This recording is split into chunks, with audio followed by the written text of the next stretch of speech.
And you just listened to a young girl who was saying that the Nigerian community here is totally very angry. It covers all those aspects affecting the various regions of our nation. That was the Ijaw country of the Niger Delta of the Federal Republic of Nigeria. He went to several schools. His major academic genesis was at the Government College, Ujeli. And go gather, destroy their food. With the camp and that other camp, some go camp, you don't compensate everybody. In its key generation sometimes. Today our focus. What are your names, sir? Yeah, I'm Dr. Chairman George. I'm the chief of station for the Fishery Research Station in Batoke, Lime, Cameroon. Good day, sir. Thank you very much. What are your names? I'm Ayabi George Divine.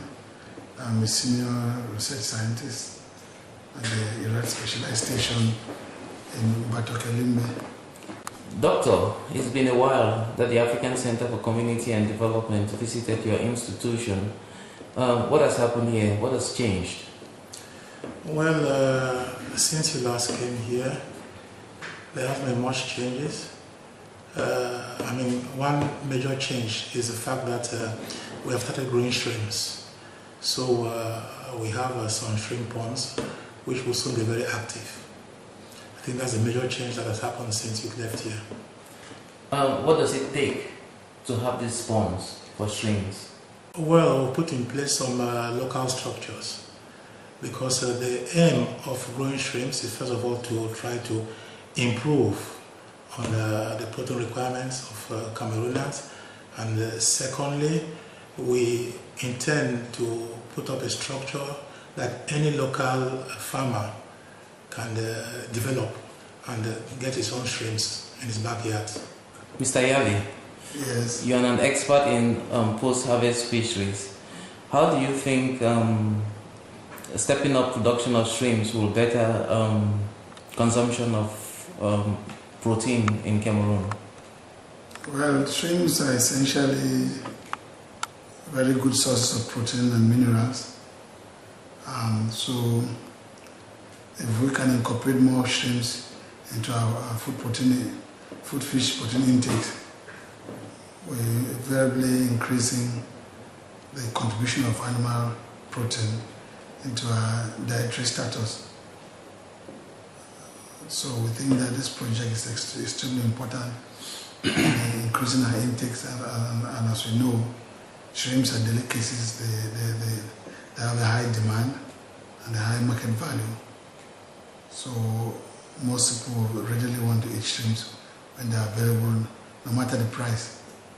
Is it because of the destruction of mangroves that they naturally grow in, or is it because of something else, just because of the increase in population that you think the production of shrimps will better consumption of fish-based products or proteins in general?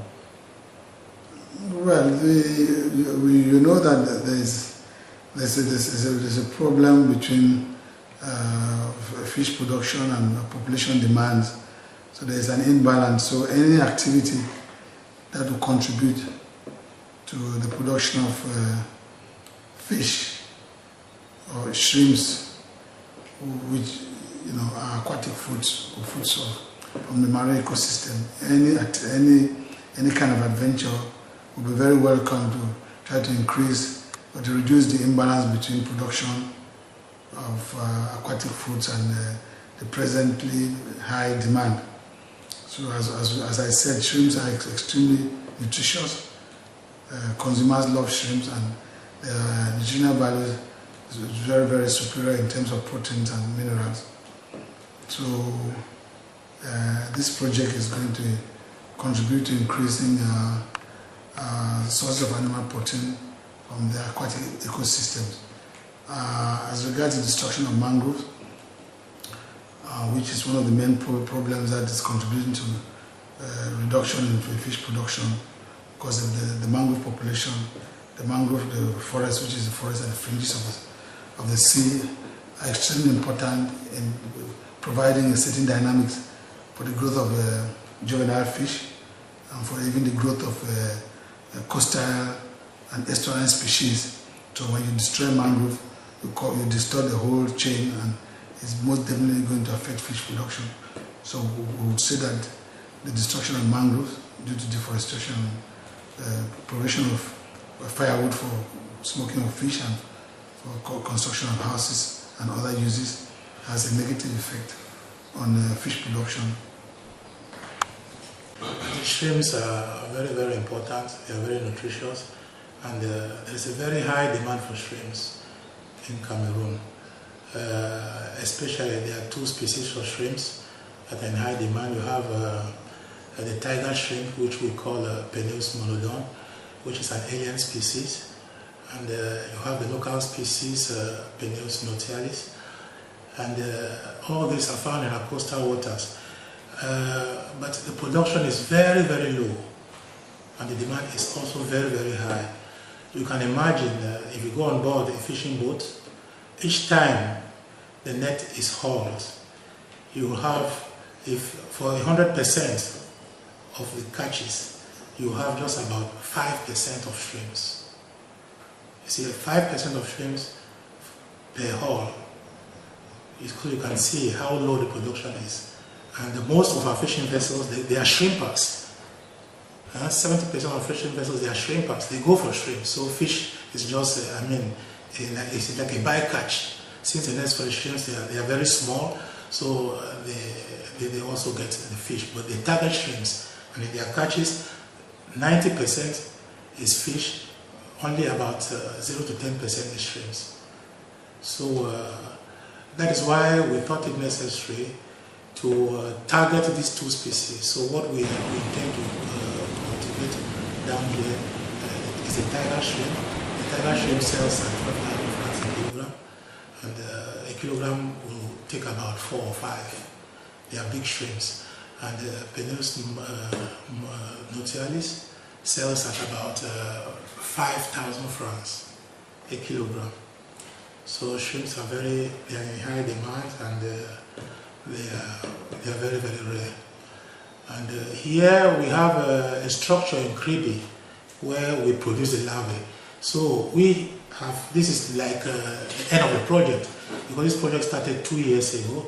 We have a laboratory in Kribi, and we've cultured the broodstock, and we have succeeded in reproducing them in the laboratory and producing the larvae. So right now we have some stocks of larvae in Kribi, which we will just transfer here. So Kribi will produce larvae, and we shall be growing them here. And from here now we focus to the local farmers who are interested. Now, when you have the stock that is going to be transferred here, you probably have to feed the stock, and maybe you might have to culture algae or something else. Mm-hmm. What have you put in place in terms of that? Well, algae culture is not a problem, because Limbe is a hot place, so temperature is the determinant factor. So Limbe is a hot place. We don't need to worry about culture algae. What we need to worry about is the acquisition of artificial feed, because they will take more artificial feed than algae. The algae is more important when they are still young. I mean, it's important for the larvae to grow well. But once they once they reach a considerable size, they no more really depend on the algae to grow. They need to be given supplemental feed to make them grow faster. Thank you very much for talking to people, places and events, and to the African Center for Community and Development. Thank you very much for the partnership and the confidence. Thank you. Thank you very much for talking to people, places and events, and to the African Center for Community and Development. Thank you for coming, and we hope that next time you come, there will be more to talk about. Thank you. It's degeneration sometimes. Today our focus will be on the style of J.P. Clark, a poet and writer, and we shall also be very interested in his poem Akbo Dancer. Some lives are meaningful. Some are empty. There are lives that are eventful, with too much meaning and riches to offer humankind. Long after some of these earthly adventures are no more, one can still find footprints of these great lives on the pavements of our contemporary lives. Good evening, you're welcome to the program Green Planet.